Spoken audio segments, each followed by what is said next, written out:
Good morning, everyone. Inside Out Man is back again. So we're on part 13 now of our series, How Are You Feeling? And here's the thing. This series will keep going until everybody in the room answers this question with their arm up in the room. Who's watching Inside Out? We've got a long way to go. So part 13, who knows how long this is going to take. But I thought that I would start today. I was so inspired by Sean's music quiz the other week. Anyone else enjoy that? So I thought we'd have another one today. So I've called this quiz, I haven't called it anything actually, so let's have a name. Glossophobia. So the way this is going to work is, well, there's two ways. Either you can guess what the phobia is, or if you've got the phobia, you can stand up. No, let's go with the first option, guess the phobia. Okay, so here's the first one, Arachnophobia. I should have said there's prizes today. It's not spiders. Anyone? Going up high, anyone? Heights, there we go. I hope this is right. Right, okay, next one. Glossophobia. Glossophobia. Painting, shiny things, no. I've not heard the right answer yet. If you've got this phobia, you wouldn't want to be where I am right now. Public speaking, well done, young man. I don't really want to launch it that far, but somebody can, there we go. Or diving catch next time. Oh, right, next one. Here we go, arachnophobia. Oh. I have no idea who said that first. Let's try it one more time, okay? Pretend we've not done it. I've not said it yet. I've not said it yet. Right, here we go. I haven't said it yet.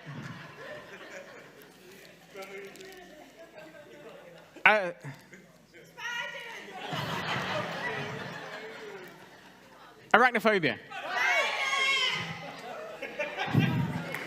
I'm really torn now because I definitely heard somebody over there, but I'm not going to launch it over there. But sure, make it over there somewhere. Okay, nomophobia. Nomophobia. No. I think a lot of people in this room will have this phobia and not realize it. Anyone? No. Do you know what? It's not the right answer, but have a chocolate bar anyway. It is the fear of being without your phone. Yeah. Okay, here comes the next one. Hippopotamonstrosesquipedelophobia. Young man, nailed it. The fear of long words. Well done.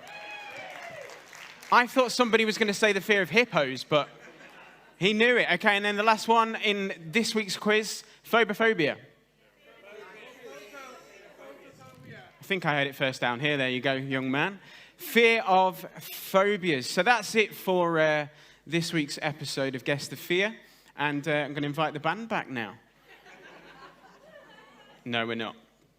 We're in a series at the moment which is all about exploring different emotions and feelings and learning together how to process our emotions and feelings in a healthy way with God. And today we're going to look at two kind of minor emotions and feelings really, which is fear and anxiety. Of course, not very minor emotions. And we're going to explore these two emotions together because I think that these are emotions that many of us can feel at the same time. And oftentimes, even though I think they're very kind of relatable emotions, they're sort of very similar in many ways, I think oftentimes we actually get them confused as well. But there's not going to be enough time to look at these just together in one session. So in a few weeks' time, we're going to look at it again, which means that we are going to come back to Guess the Phobia. So don't worry, we'll be back with more of that. But here's a kind of an attempt, I guess, just to define and explain how these two different feelings and emotions are different. So fear comes from a clear and a present danger. Fear comes from a clear and present danger. And anxiety comes from the anticipation of an unspecified threat. So fear comes from a clear and present danger, and anxiety comes from an unspecified threat. Let me give you an example. So just take a moment with me and do some visualization. If it helps, just close your eyes. That's okay to do. So if you want to close your eyes, close your eyes. And just imagine with me right now that you're in a rainforest. Are you there? Can you kind of feel the rain, I guess, in a rainforest? I don't know what else you feel really in a rainforest. The heat, I guess. The forest. Can you feel the forest? Reach out. Come on, reach out with me. Grab those leaves. And anyway. Now what I want you to imagine is that a Bengal tiger has just jumped out in front of you. Very good. Very good. Oh, dear. It's just jumped out in front of you. Now, fear will cause you to have a few different responses to this. You can open your eyes now. You don't have to reach out anymore. But fear is going to cause you to have a few different responses. One of the responses might be that you just leg it. That's called flight. Another response that you might have to this tiger in front of you could be to attempt to fight your way out of this forest. Anyone think they might fight the tiger?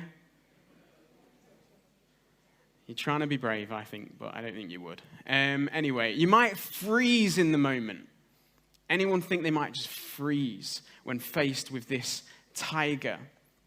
Or maybe you'll do the other F word, which is fawn. Fawn. Now, fawn just means that you might try and talk this tiger down, which I promise you isn't going to work very well. I don't think that's a good idea. Now, imagine that you are going to Delamere Forest later today. Anyone on their way to Delamere today? You don't have to put your hand up, actually, and tell everyone where you're going. But imagine you're going to Delamere Forest later today. Now, because of what we've just talked about, you might now suddenly be filled with this worry, this anxiety that when you get to Delamere and you're walking through the forest, this tiger's going to jump out in front of you. Like maybe because of what I've been talking about, and then suddenly your mind just begins to run away with these fears, these anxieties, and you're thinking, well, what if a tiger has escaped from Chester Zoo and made its way to Delamere? And so suddenly you are gripped with this anxiety. And that might express itself in different ways, and you panic. That's the difference today between fear and anxiety. One is something that is very clear and present. The tiger is in front of you. The other is something that is an unspecified threat. That unspecified threat could be related to a past trauma, something that you've been through, which then causes you to feel anxious. Obviously, what I didn't want to do today is create any fear or anxiety in anyone. So if you are off to Delamere, I'm sure, well, just check the news first in case anything happened at Chester Zoo. But both fear and anxiety, they can often result in phobias, in social anxiety, in panic attacks, in breathing and heart problems. It could be like tightness in your chest, feeling detached from reality, unable to focus, a lack of emotional control, a sense of doom, catastrophizing. I remember when I first read about catastrophizing many years ago and realized it's something I do, which is where like a situation goes from like down here, just really calm, to suddenly like the extreme is happening in your mind as you get really worried about something. Could lead to isolation, a range of other symptoms and outcomes. But the great thing for us today is if you're feeling in that place right now, or you ever have done, or you probably will do at some point, the Bible has so much to say to us about these two emotions. But before we do that, I just want to give a quick example from my own life of a time when I experienced both fear and anxiety.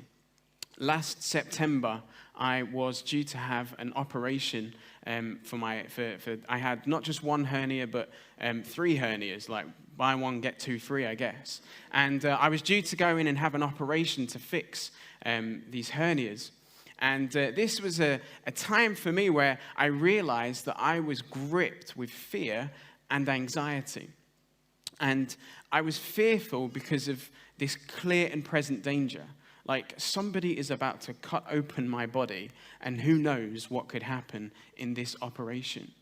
And then also I was anxious because I was letting my mind run away with all kinds of things that could happen.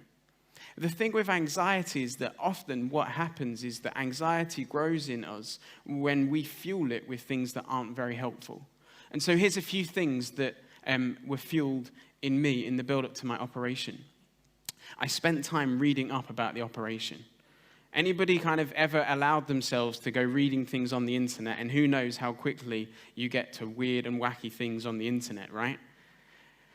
The amount of times I've diagnosed myself with something because like Jackie in Wigan had a similar symptom and suddenly I've got the same thing. Like it just happens, right? Here's the thing, I even watched somebody having the same operation on YouTube. Like the wonders of technology. Like I watched somebody having this hernia operation on YouTube.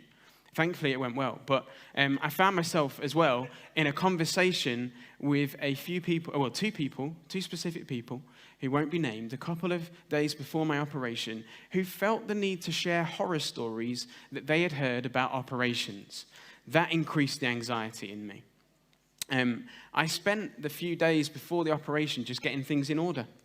Like, I just did. I processed my finances. I made sure that Ruth knew where to find everything. Now, that's probably like just a wise and sensible thing to do. But I know that I did that because it was rooted out of fear and anxiety. And then my favorite moment in the build-up was when I met with the surgeon and the anaesthetist on the day, and they came into my room both separate times. Why they couldn't do it together, I don't know. And they went through the risks of this operation. And then they said, and we just need to let you know about the chance of death. Fear and anxiety was building up within me. Now, I imagine I'm probably not on my own in ever having felt these emotions. But, in fact, one thing I should say is that fear and anxiety was waiting for me after the operation. It went well, but then Lois kindly picked me up, and her driving was interesting considering the fragile state that my body was in. And then there was the laxatives, but we won't go there. If you've ever had an operation, you'll know what I mean by that one.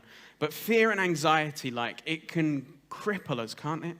As it grows within us. But here's a truth that I think I have learned in my life over time, which is that fear focuses our attention on the immediate. Anxiety focuses our attention on what is unknown. But faith fixes our attention on what is certain. And so think about the tiger again for a moment. I realize how unhelpful that analogy was, but just think about it for a moment. Like, the fear is that immediate danger in front of you. The anxiety is what is unknown when you go to Delamere and you think, what if that tiger jumps out in front of me? But then there's this third element that can come against and help us when we're feeling fear and anxiety, which is faith, which fixes our attention on what is certain. And as we've looked throughout this series, we've looked to Jesus, and I want to just read this story with us all today. It's from Mark chapter 4, and how I think this is a helpful thing, and an example from the life of Jesus and from the disciples, real people like you and me who experienced fear and anxiety. And it says this, it's in the New Testament in Mark. That's the name of the person that wrote down this account for us. It says, as evening came, Jesus said to his disciples, let's cross to the other side of the lake. So they took Jesus in the boat and started out, leaving the crowds behind, although other boats followed. But soon a fierce storm came up. High waves were breaking into the boat, and it began to fill with water. Jesus was sleeping at the back of the boat with his head on a cushion. The disciples woke him up, shouting, "Teacher, don't you care that we are going to drown?" We'll just pause it there for a moment. So here's the reason for the disciples to be fearful. There is a very clear and present danger. Like, the boat is taking on water from this storm that has just appeared. They have every right, I think, to feel fearful. I've been on a boat ride in this same lake, and the thing that I can tell you is that the water is very deep, and when you're out in the middle, it's a long way to swim back if you have to. I think they've got every reason to be fearful, but Jesus, on the other hand, what's he doing? He's having a sleep. He's taking a nap.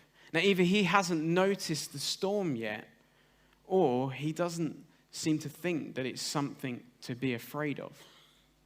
Let's read on. It says, when Jesus woke up, he rebuked the wind and said to the waves, "Silence, be still." And suddenly the wind stopped, and there was a great calm. Then he asked them, "Why are you afraid? Do you still have no faith?" I kind of feel for the disciples in this moment. Like, I'm almost willing one of them just to say to Jesus and express back to him exactly how I would have been feeling, which is like, of course we're afraid. Like, it looks like we're going to sink. Like, what else do you want us to feel right now?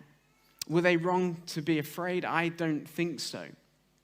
Did they respond to the fear in the way that they should, in the right way? Well, I think so, or at least I thought so at first reading, because it looks like they turned to Jesus, right? But then I realized they didn't wake Jesus up and ask him for help. They woke Jesus up and asked him why, he's not scared by what's going on. And then we see that Jesus, he's telling them off for being overcome with fear and not having the faith to see what he could do in the face of this storm. And then let's just read this last verse. It says, the disciples were absolutely terrified. "Who is this man?" they asked each other. "Even the wind and the waves obey him." Notice how it says that the disciples were terrified after Jesus had calmed the storm. But their fear wasn't anymore towards the storm, it was towards Jesus as they realized his power over creation. Now, so many times I have heard this thing about being fearful of God and afraid of him. And it's kind of got me confused because I don't really think that is like a relationship that sounds fun. But I think hopefully this maybe helps explain this, is helpful to me just to understand what it means here when it says the disciples were terrified. Because sometimes that word is translated as afraid. And it doesn't mean that they were afraid of Jesus in the same way that he was a danger to them. It doesn't mean that they were scared of him. It's more that they were beginning to realize that he was far, far more powerful than they had thought he was. There was a shift in their fear from the present danger towards a belief in the fact that Jesus is fully powerful over everything that they had been afraid of. And that today is this certainty that faith gives us when we put our faith in Jesus. It focuses our attention on the certainty that he is more powerful than any fear that we might face and than anything that we might ever be worried about. And here's what we learn from the disciples. We learn that who or what you believe is most powerful will be master of your thoughts and your actions. And so oftentimes when we come into a place of fear and anxiety, it's because we're believing that that thing is more powerful than the God that we can know through Jesus. The disciples, as I said, they were understandably afraid of this storm. But this is because they thought that the storm had all the power. But the miracle they witnessed helped them to see that Jesus is more powerful. Fear sometimes has a helpful place in our lives because fear helps us to realize that there is a danger that we maybe need to respond to. But when fear becomes crippling over our lives, we have let the sudden, terrible storm become more powerful than our belief of how powerful Jesus can be to change circumstances. And the same is true with anxiety. We can become so overcome with anxious thoughts and the unknown that we allow those thoughts to become more powerful than our faith in a God who has a track record of bringing peace and comfort in difficult times. A God who time and time again has performed miracle after miracle. But we all do it, right? We all experience fear and we all get worried about things in our lives. This is like a message that I think I've wrestled with more than any other message that I've ever shared in my life, because I found it really hard to think that the answer is just going to be as simple as saying faith. And I imagine that there will be people in the room, and understandably so, like you've rolled your eyes at the thought of like faith is the answer to overcoming fear and anxiety. And I need you to know that I'm there with you as well. Like it just sounds almost a bit cliche, right? But the truth is, like, we are a church and we are a group of people who believe in Jesus. And we are a group of people who believe that he has the power to change our mentality, to change our circumstances. And so there are so many other helpful things that can help us when we are fearful and when we are anxious. Not enough time to go into them today. And we're going to go into them in a few weeks' time. And so I don't want you to leave today maybe as someone who experiences fear and anxiety in your life and think, well, that wasn't very helpful. I promise you there's more to come. But what I am saying today is that I think the Bible shows us that actually when we are feeling afraid and when we are feeling anxious, there is someone that we can turn to and put our faith in to help us. And his name is Jesus. And he is so evident and waiting for us to turn to him in our times of fear and anxiety. He wants us to reach out to him in our times of fear and anxiety. But it's not easy to fuel your faith, is it, at times when you're in a place of fear and anxiety? And this isn't like it's not to kind of question anybody's faith today. It isn't that. It's not to bring any judgment today. If you experience fear and anxiety like me too, it doesn't mean that you don't have faith. It's not to question your faith. It's simply today just an invitation just to get to know Jesus that bit more and to grow our faith in him together.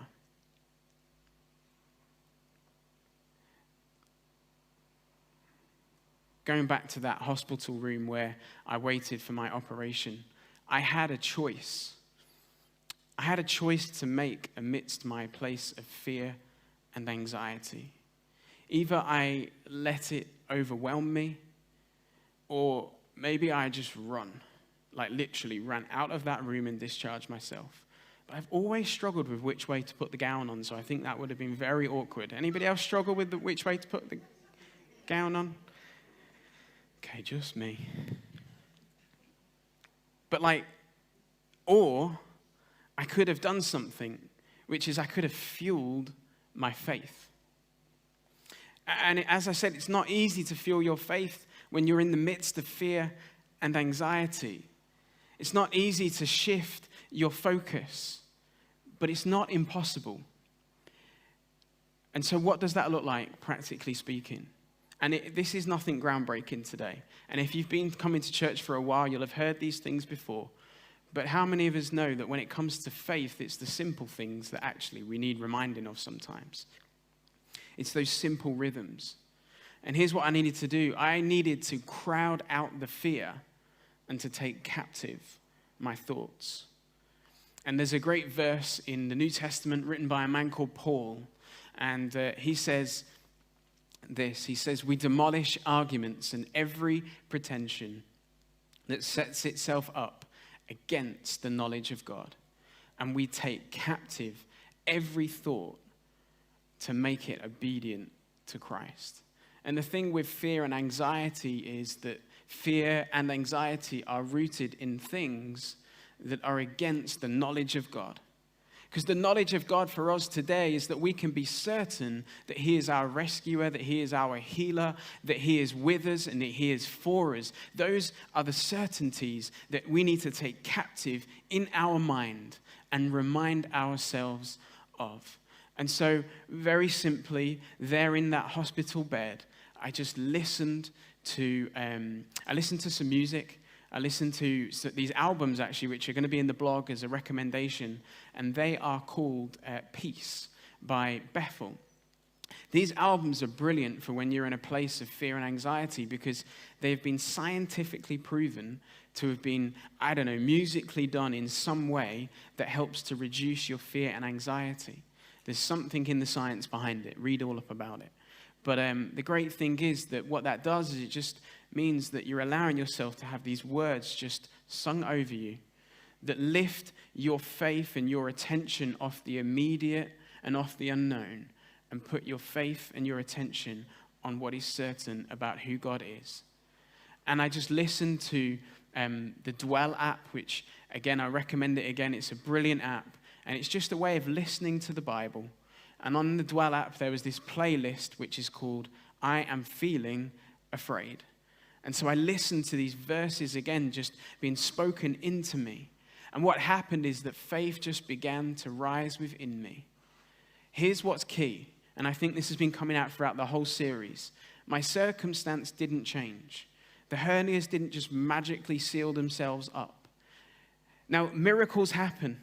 I believe in miracles, and sometimes our circumstances will change, but I suspect if I surveyed us all in this room today, I'd find that more often than not, our circumstances don't change. But what did change is my mentality changed, because faith kicked in this certainty about who God is. And he replaced my fear with his peace and his comfort. Because fear focuses our attention on the immediate. Anxiety focuses our attention on what is unknown. But faith fixes our attention on what is certain. As I said before, in a way, I make no apologies today that it's as simple as pointing us all today towards having faith. But in another way, I apologize if you were hoping for something more. But God's gift in life is that there are so many other things that can help us in our place of fear and anxiety. And maybe for you today, a really good starting point would be to talk to a counselor. A trained counselor who can help you to identify, what it is that's causing that fear or that anxiety and can help you to bring some perspective. And as I say that, I appreciate that that's not an easy thing to do. It's not an easy thing to do, but I would encourage us to do that today if you're in a place where anxiety has really taken a grip on you or fear.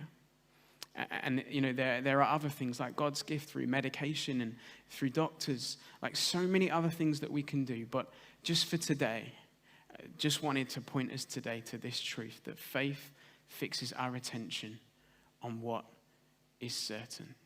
Let's learn from that example of the disciples when they realized the certainty of who Jesus is and that he was more powerful than the fear and the anxiety that they faced, and that they found this place of peace in place of their fear. Just invite the band back.